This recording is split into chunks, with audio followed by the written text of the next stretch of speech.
masuala ya wanafunzi kidato cha 4 shule ya sekondari Alpha James katika mahafali ya 16 ya kuhitimu kidato cha 4 yanayofanyika tarehe 18 mwezi wa 10 mwaka 2025 kwa mgeni rasmi.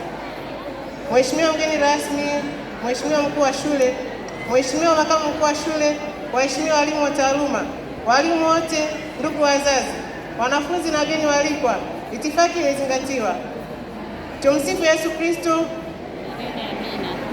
Ndugu mgeni rasmi, kwa niaba ya wahitimu wa kidato cha 4 tunayo furaha kujumuika naye katika mahafali ya kidato cha 4. Sote kwa pamoja tunamshukuru Mungu kwa kuweza kutufikisha katika tukio hili muhimu.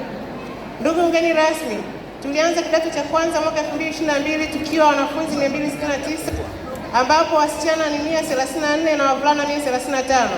Kutokana na changamoto mbalimbali za kinidhamu na kitaaluma, hivyo tunaomaliza tumebaki wanafunzi 189 ambapo wavulana ni 88 na wasichana 101 ambao wamesajiliwa kwa ajili ya mtihani wa taifa kidato cha 4 utakaoanza mwezi ujao.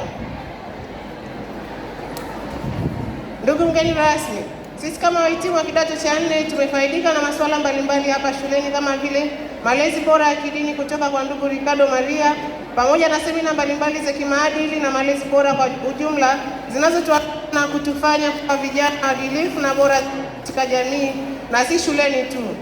Usimamizi mzuri wakati wa kujisomea mchana na usiku, pia tumefaidika kufundishwa na walimu mahiri na tunatarajia kupitia haya yote kupata matokeo mazuri kwenye mtihani wa mwisho kwa manufaa yetu sisi na taifa kiujumla. Ndugu mgeni rasmi, shule imefanikiwa kufaulisha wanafunzi wa kidato cha 4 na cha 6 kwenda ngazi zinazofuata.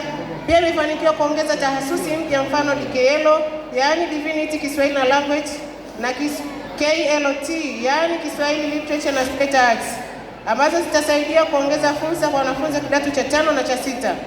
Ndugu rasmi, shule yetu imefanikiwa kujenga na kununua vifaa vya kuoka mikate ambayo imesaidia kurahisisha upatikanaji wa vitafuno kwa wanafunzi pamoja na ukarabati wa vyoo katika mazingira ya bwenini na shuleni. Pia imefanikiwa kuweka umeme kwenye madarasa ya ziada ambayo itasaidia wanafunzi kujisomea wakati wa mtihani, kitu ambacho hakikuwepo hapo kabla. Tunashukuru sana. Ndugu mgeni rasmi, licha ya mafanikio hayo kuna changamoto mbalimbali kama upungufu wa vitabu maktaba, mfano vitabu vya riwaya Joka la Mdimu na tamthilia ya Orodha. Hivyo basi tunaomba tuongezee vitabu ambavyo vimekosekana maktaba, kwani hii itasaidia kuongeza maarifa na ufaulu kwa wanafunzi. Ndugu mgeni rasmi, pia kuna ukosefu wa bima za afya kwa wanafunzi inayopelekea kukosekana kwa huduma za afya kwa wanafunzi wakati wa ugonjwa. Hivyo tunaomba kuwepo kwa utaratibu maalum wa upatikanaji wa bima za afya kwa ajili ya wanafunzi, na pia zahanati ya shule yaani ProLife iboreshe huduma zake kwa ufanisi zaidi ili kurahisisha upatikanaji wa huduma bora za kiafya karibu na shule. Ndugu mgeni rasmi, changamoto yetu ya mwisho ni miundombinu mibovu kama vile sakafu mbovu madarasani, madirisha na milango mibovu, pamoja na ubovu wa kiwanja cha mpira wa kikapu kwa muda mrefu ambao umepelekea wanafunzi kukosa fursa ya kucheza mchezo huo na hivyo kukosa nafasi ya kushiriki mashindano mbalimbali ya nje ya shule na hasa UMISETA. Hivyo basi, tunaomba changamoto hizi ziweze kupatiwa utatuzi kwa wakati.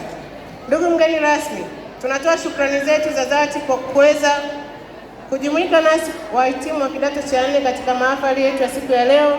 Tunatumai changamoto zetu tutaweza kuzitatua ili kuweza kuongeza mazingira wezeshi ya ufaulu wa kitaaluma katika shule yetu. Asante sana. Risala hii iliandaliwa na wanafunzi wa kidato cha 4 na kusoma mbele yako na Rehema Shabani pamoja na Janet Kichela Ngora.